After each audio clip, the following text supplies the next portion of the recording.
สบายดีพี่น้องยามมื้อเช้าเบิ่งบ่เต้ไปแล้วพี่น้องไปเวียกพี่น้องเอ้ยนี่ฮะ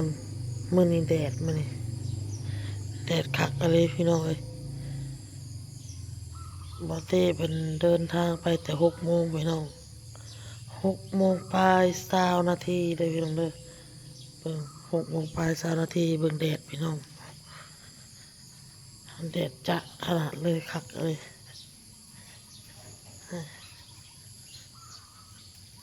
บ่บ่มืดบ่ครึ้มบ่อิหยังนะพี่น้องเอ้ยมื้อนี้เบิ่งท้องฟ้าก็แจ้งเนาะพี่น้องเนาะแจ้งจังเปล่าคือสิบ่มีฝนแล้วฝนคือสิเช้าแล้วซักผ้าซักแพรก็คือสิสบายแจ้งคักอะไรซักผ้าซักแพรก็แห้งแล้วแบบนี้มันแดดพี่น้องเอ้ยเสียงรถลบมายังวะป้าน่ะลูกลบมายังเว้ยจะลบมายังเอาเสือปล่อยเสือลูกสบายดีเด้อพี่น้องครับลบไปลบมาลืมเสื้อบาดนี่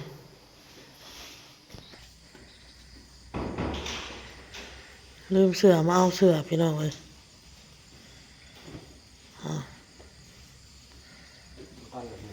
เปิดสิไป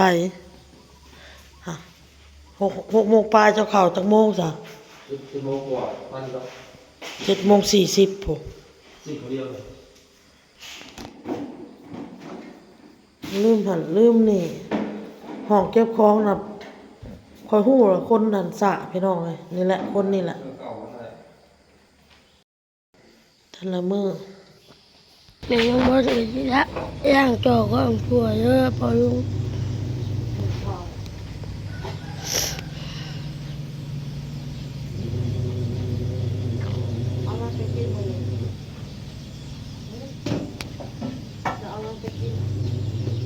เอา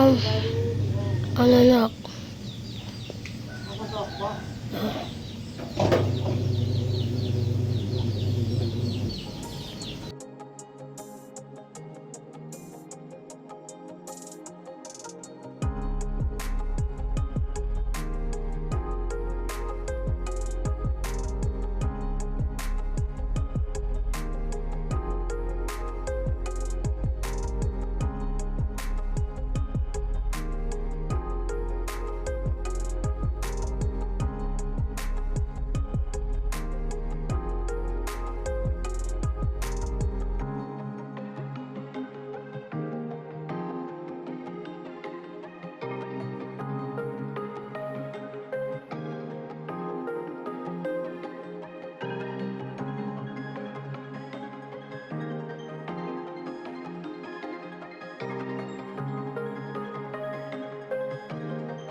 อาหารเช้าน้องบอลพี่น้องก็คือทอดฮอทดอกแล้วพี่น้องทอดฮอทดอกทอดกินแล้วก็ทอดเอาไปกินโรงเรียนนำเพิ่นว่าสำนี้กับพ่อเพิ่นว่าก็เอามาทอดหลังจากทอดแล้วก็เอาโต้อ้นกับสิทอดไข่ไว้ให้ด้วยพี่น้องเด้อทอดไข่ไว้ให้ไปส่งอ้ายเพิ่นแล้วก็สิไปปลุกเอาเขาล้นเอาแล้วนี่เมื่อคืนนี่นอนดึกเด้อ กูโตเลย เป็นนอนดึกก็เลยตื่นสวยถ้าคนนอนบ้านได้ตื่นแล้วอ้นเห็นหันเห็นนี่ก็สบายพี่น้องถ้าคนตื่นแล้วเห็นหันเห็นนี่ก็ยากแต่คนแอบเป็นต่อเด้แล้วก็FCก็สิหลักไหลเสียงไห้แล้วอีกบัดนี้ตอนเราตื่นมา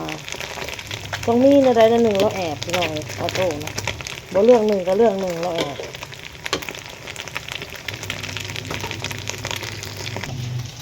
มือนักเรียนดีเด่นเสื้อนี่ก็ขับแล้วนี่ขับแล้วนี่ยังบ่ทันได้หยิบกระดุมใส่ได้นี่ค่ะ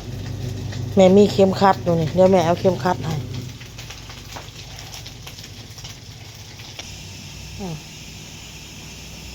นี่ข้าวบัดนี่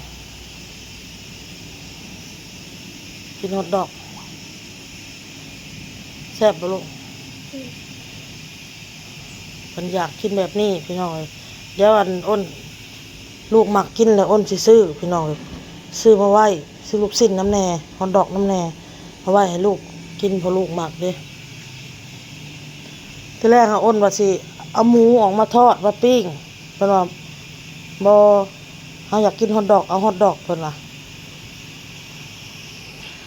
เอาโต้อ้นก็ว่าสิทอดไข่ให้ก็เลยว่ามีอันนี้อยู่พี่น้อง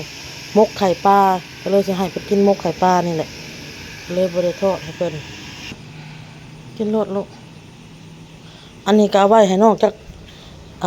อัน1 2อันก็ได้ฮอทดอกนี่ค่ะน้องบ่ได้อันน่ะปานใดดอก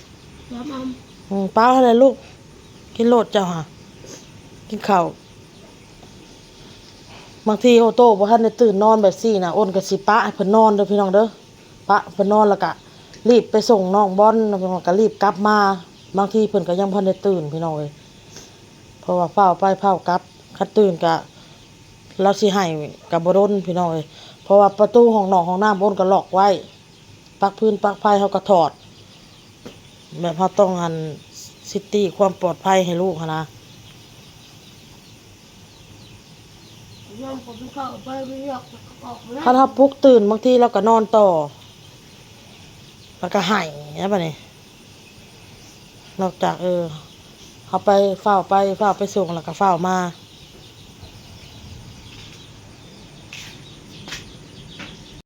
พี่น้องโอนก็สิไปส่งน้องบอลนี่แหละกับข้าวเตรียมให้แล้วเรียบร้อยเอาอัดไว้ลูกพ่อกับคลิปหน้าเด้อพี่น้องเด้อสบายดีบาย